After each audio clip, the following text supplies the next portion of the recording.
Hi guys, welcome back to my channel again and आज हम बात करने वाले हैं मोटिवेशनल स्पीकर्स के बारे में। सी उससे पहले मैं फिर से बाहर आया हूँ और बारिश हो रही है, तो मैं अगर बारिश की आवाज़ आ रही है तो इट्स नॉट माय फॉल्ट, बारिश का फॉल्ट है, नेचर्स फॉल्ट। तो यार देखो, if we talk about motivational speakers, they are very great guy, they love to motivate, and every person in the world is a little motivator. He motivates you. If अगर तुम अपने love once को देखना चाहते हो कि grow होते हुए, तो तुम हमेशा उसके मोटिवेटर बन जाते हो। तो you are a natural motivator. एक ह्यूमन एक नेचुरल मोटिवेटर होता है फॉर द अदर ह्यूमन। अब आते हैं जो एक्सटर्नल मोटिवेटर होते हैं, इनका मुझे कभी कभी समझ नहीं आता। ये मोटिवेट करते हैं, ओके, बहुत अच्छी तरीके से मोटिवेट करते हैं, बट कोई कोई मोटिवेटर ऐसे होते हैं जो लाइफ में कुछ नहीं उखाड़ा होता, वो फिर भी वो मोटिवेट कर रहे होते हैं दूसरों को। And I believe it is good, because maybe I think maybe they want कि यार जो मैंने अपनी लाइफ में नहीं करा वो दूसरा बंदा कर ले, शायद से तभी। बट एक ना मिसकंसेप्शन तो नहीं कहूँगा मैं, एक रॉन्ग थिंग है। तुम एक पर्सन को कितना भी मोटिवेट कर लो, तब तक वो अपनी लाइफ में कुछ नहीं कर सकता जब तक उसके अंदर खुद एक दिल में आग ना जमे। जब तक वो आग नहीं आती ना किसी के दिल में कुछ करने की, तब तक उसे जितना भी तुम मोटिवेट कर लो कुछ नहीं होने वाला, क्योंकि वो लाइफ में कुछ नहीं कर पाएगा। That is I believe. तो जितने भी मोटिवेशनल स्पीकर यहाँ हैं दुनिया में, जो भी मोटिवेट करते रहते हैं लोगों को, उनका मतलब जो आई थिंक जो फ़ायदा होता होगा उनका सिर्फ 2% लोगों को होता होगा। 98% वही हैं, वही रेस के घोड़े जो मोटिवेट नहीं हो रहे हैं, वही रेस के घोड़े जो जस्ट बैठे हुए हैं एक जगह पे एंड स्टिल थिंक कि उनके पास सब कुछ आ जाएगा। Life is not like that. Life is unpredictable. तुम्हारे साथ कभी भी कुछ भी हो सकता है एंड तुम्हें उसके लिए रेडी रहना पड़ता है, आई थिंक। बट अब मैं तुम्हें एक स्टोरी समझाता हूँ। तो व्हेन आई वन कॉलेज, अभी रिसेंटली मैंने कॉलेज पास करा है, तो I think second same last exam time, second same ख़त्म होने वाला था और लास्ट होता। तो क्या होता है कि जो मेरे एक फ्रेंड तो नहीं कहूँगा मैं, जस्ट अ कॉलेज के लिए, क्योंकि मेरे कॉलेज में ज़्यादा फ्रेंड मैंने बनाए नहीं है, तो कॉलेज कलीग ही कहूँगा मैं उसको। तो वो मेरे घर के पास रहता था, तो he is the only one जो मेरे घर के पास रहता था। एंड मैंने उसको बोला, तो उसने मुझे बोला कि यार मेरे उसके कम मार्क्स आते थे, मतलब फेल हो जाता था एंड अपने घर वालों को बता नहीं सकता था। अब जब भी कोई फेल होता है तो घर वालों को तो बता नहीं सकते, तो वो उस पैसे मांग रहा था। तो मेरे पास तो पैसे नहीं थे, तो उसने किसी से मांग के जुड़वा करके करा, ठीक है।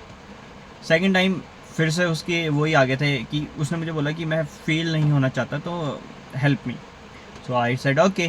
तो मैं उसको पूरे नोट्स बना के देता था, मतलब ऐसा नहीं कि नोट्स बना के देता, जो मैं अपने लिए बनाता था मैं वो ही उसको शेयर करता था। तो वो ही जब सेकंड सेम का स्टार्टिंग हुआ, तो फिर ही जो मिड टर्म होते हैं, तो 2 एग्ज़ाम होते हैं, मिड टर्म और एंड टर्म। मिड टर्म में उसने जो भी मुझसे मटेरियल मांगा कि मुझे पढ़ना है, ये करना है, मैंने उसको दिया। मैंने बोला ये है और प्रैक्टिकल में तू ये कर लिया, और उसने करा। But he always use to like, यार कैसे होगा इतना वो, ठीक है। मैं रात के टाइम पे आई यूज टू डिड कि मैं पढ़ा करता था रात के टाइम पे, और मुझे सुबह मॉर्निंग तो हो जाती, कभी कभी मैं एग्ज़ाम टाइम पे सोता भी नहीं था, और यही होता है। एंड टू बी ऑनेस्ट, वो वहाँ पढ़ रहा था, रात को मुझे टेक्स्ट, एंड टर्म का एग्ज़ाम था, तो रात को मुझे टेक्स्ट करता है कि भाई मुझसे ना पढ़ा नहीं जा रहा। तो मैंने बोला कि ठीक भाई, तू पढ़ ले, मुझको भी पढ़ने दे, और तू जा अपना पढ़ आराम से। क्योंकि देखो भाई, मेरे भी फर्स्ट सेम में मेरे बहुत, मतलब CGPA तो अच्छी ही थी, बट आई लूज समथिंग, ठीक है, बहुत डाउन। और सेकेंड सेम में तो मेरे बहुत डाउन चले गए थे, क्योंकि मुझे कुछ समझ नहीं आता था। एंड क्योंकि जावा मुझे समझ नहीं आती थी, और जावा ही हमारे उसमें थी, मेन जावा कंसेप्ट था। एंड जावा की वजह से मेरे बहुत मार्क्स कम चले गए थे। पर मैंने बोला कि मुझे ग्रो करना है, ठीक है। बट अब बात आते हैं उस पर। तो उसने मुझे बोला कि यार मुझे समझ नहीं आ रहा, तू मुझे समझा, मतलब। तो मैंने उसको पूरा मटेरियल दे दिया कि यार ये मैं यहाँ से पढ़ रहा हूँ, तो इससे पढ़ ले। तो मैंने उसको पूरा मटेरियल दिया। उसने बोला ठीक है। तो पूरा ये हुआ, तो जब सेकंड सेम का एंड ख़त्म हुआ तो उसकी बैक आ गई। ठीक है, तो उसने बोला कि यार पैसे जुगाड़ करने थे उसको फिर से, क्योंकि उसकी बैक इस बार एक या दो सब्जेक्ट में तो आई नहीं थी, 3 सब्जेक्ट में आई थी, 3 या 4 में आई थी उसकी बैक, और टोटल सब्जेक्ट थे 6, तो 4 में उसकी बैक आ रही थी। 6, हाँ 6 थे, 6 थे, मैं तो भूल भी गया थोड़ा बहुत। तो उसकी 4 में बैक आ रही थी। एंड फिर उसने मुझे बोला कि भाई अब ना मुझे बिल्कुल सीरियस होना है, मुझे पढ़ना पढ़ना है और वो करना है। तो मैंने बोला ठीक है, मैं हेल्प कर दूंगा तेरी, तू कि मुझे ना जो भी मटेरियल होगा तो मुझे सेंड कर दियो, मुझे बताइयो कैसे करना है। तो मैंने बोला ठीक है, मैं कर दूंगा तेरी हेल्प। एंड देन उसने बोला, देन मैंने उसकी हेल्प करी पूरा, वो मेरा एंड टर्म में तो वो थोड़ा वो रहता है कि मैं कैसे करूँ कैसे करूँ, तो मैंने उसको पूरा वो दिया कि भाई ये पेपर है, इसमें सही देगी मैम, है पूरा ऐसे करेगी, क्योंकि इन्वेंचुअली तुम जब वो करते हो तो मैं पता लग जाता है कि यार ओके, तो this is going to come और this is not going to come. तो मैंने उसको पूरा दिया और वही पेपर में आया। तो जब एंड टर्म की बात आई, तो एंड टर्म में मैंने उसको पूरा मटेरियल दिया था, ठीक है, पूरा A to Z everything material, but उसने नहीं करा ढंग से। और बाद में जब पेपर देने के बाद वो आया तो फिर मुझे बोलता है यार मेरा तो अच्छा नहीं गया। मैंने बोला ओके कोई, फिर कि भाई, और हर बार ही used to ask in the second same, ही यूज टू आस्क भाई तेरे को क्या लगता है मैं क्या हूँ, है। तो पहले तो मैं यार मैं हेजिटेट होता था कि यार इसके सामने क्या ही बोलना है, तो मैं नहीं बोलता था, है। तो बंदा मुझे वो बोलता है कि भाई तू तो बहुत ऑनेस्ट है। मैं बोला है एंकर, ऑनेस्ट अगर मैं होता तो मेरे साथ नहीं होता।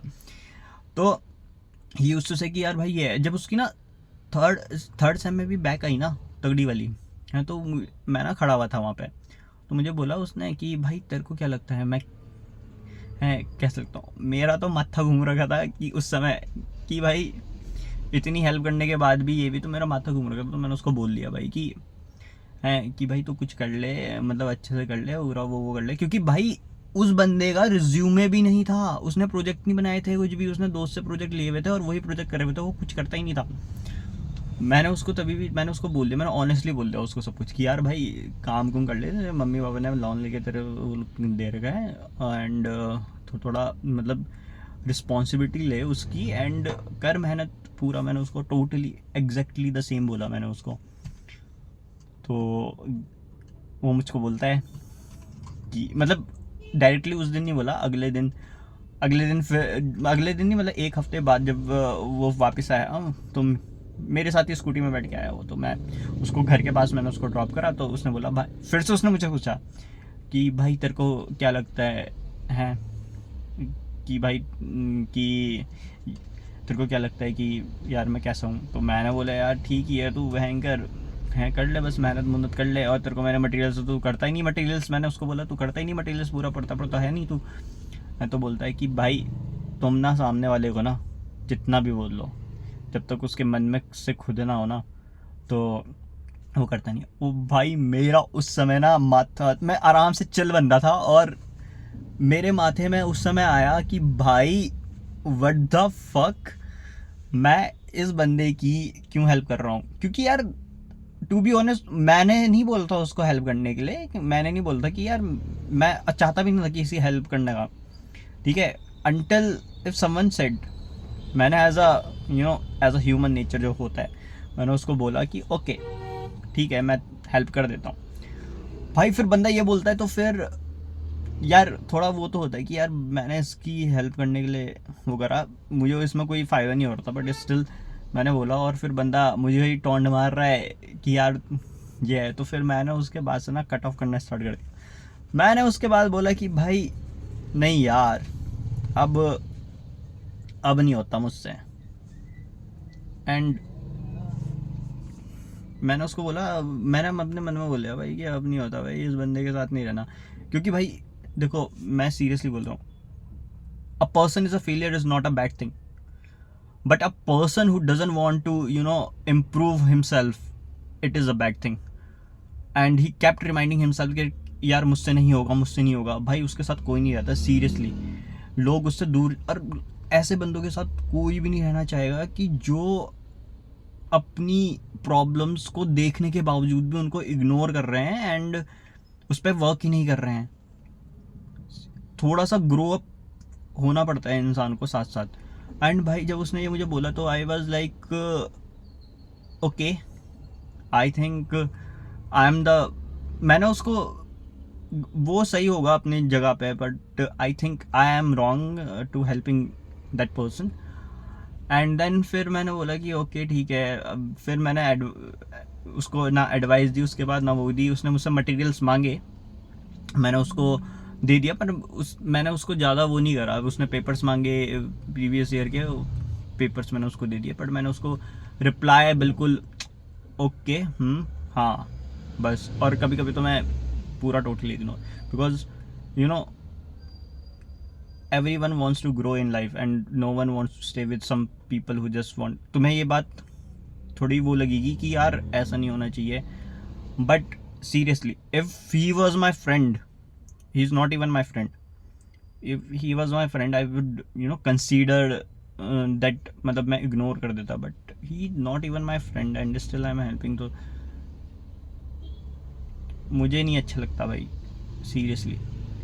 क्योंकि यार देखो, बंदा तुम्हारी हेल्प कर रहा है, उसको कुछ गेन नहीं हो रहा, रिस्पेक्ट दैट पर्सन, ठीक है, कि वो तुम्हारी हेल्प कर रहा है।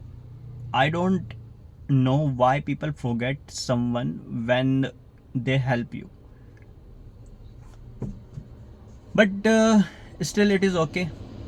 देन उसका मुझे मैसेज आता था कि भाई कहाँ हैं ये, मैं रिप्लाई नहीं करता। मैं रियली, बहुत ही रेयरली मैं लोगों से बात करता हूँ। I have used to be a short circle and it should be short ही सर्कल होना चाहिए सबका, that is how it is. तो ये थी स्टोरी। तो इफ़ यू आर पर्सन जिनको मोटिवेट होना है, तुम वीडियोस देख रहे हो मोटिवेट की, तुम never gonna motivate until the fire ignite in your heart. उससे पहले तो कोई मोटिवेट होगा ही नहीं। अभी एक अंकल गए थे, मैं वो बना रहा हूँ ना कार में बैठ के, तो उससे पहले तो तुम कभी मोटिवेट हो ही नहीं सकते, that is for sure. So ignite the fire, become someone that no one can beat.